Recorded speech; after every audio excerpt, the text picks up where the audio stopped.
Dine like a royal, at one of the King Charles's favourite Scottish retreats.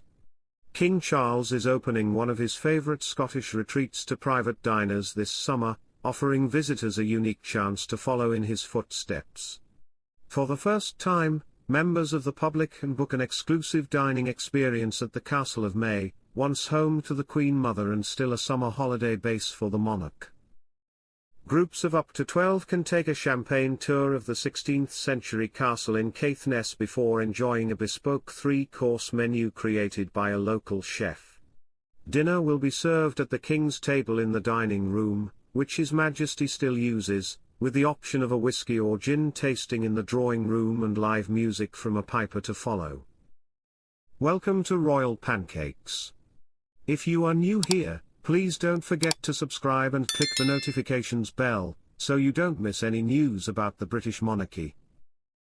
Guests can already stay overnight at the luxurious Granary Lodge at the castle, between April and October, but the dining experience will be available year-round when the King is not in residence.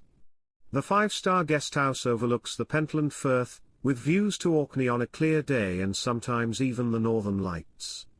Queen Elizabeth, the Queen Mother, bought the castle in 1952, following the death of her husband King George VI. She spent 3 weeks there each August, and another 10 days in October.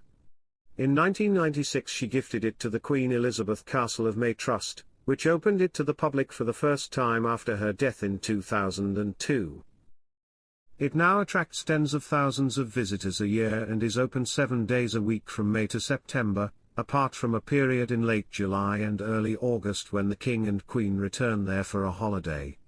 Since 2019, all proceeds from tours, stays, and now dining experiences, go to the King's Foundation, which looks after the historic property and its gardens.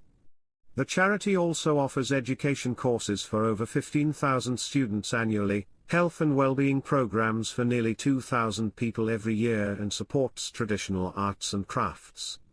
King Charles was in high spirits as he stepped into the sunshine on Sunday morning.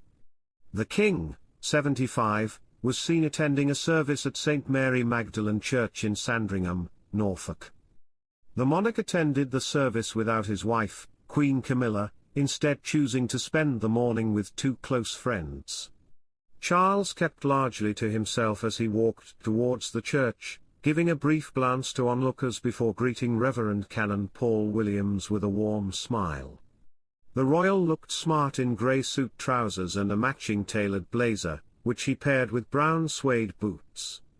King Charles' attendance at the Sunday morning service marks the first time at St. Mary Magdalene Church since February.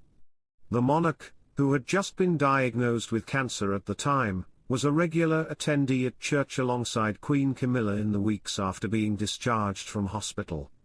He is still undergoing treatment for cancer. The father of 2 chose Sandringham as his place of rest to recover and recuperate during his cancer treatment. Buckingham Palace never shared why he chose this particular royal residence, though it seems most likely the King favoured its close proximity to London and his healthcare, along with its remote location away from the hustle and bustle of the city. According to PA, Joanne Barker, from the village of Plesley near Chesterfield, Derbyshire, spoke with the King as he left church. She said, "I think he looks a lot better. I admire him so much. Even just to talk to people, he's amazing, but I think he looked a lot better than he has done. He was walking quite well. I think he seemed in good spirits. He was lovely and he had a laugh with us." The King and Queen usually reside at Clarence House while staying in London, but Charles often retreats to his Gloucestershire home, Highgrove, or his Norfolk home, Sandringham, during the early summer months. Charles and Camilla are once again expected to host their family on the Balmoral estate in Scotland later this summer, as has long been the tradition for the Windsors.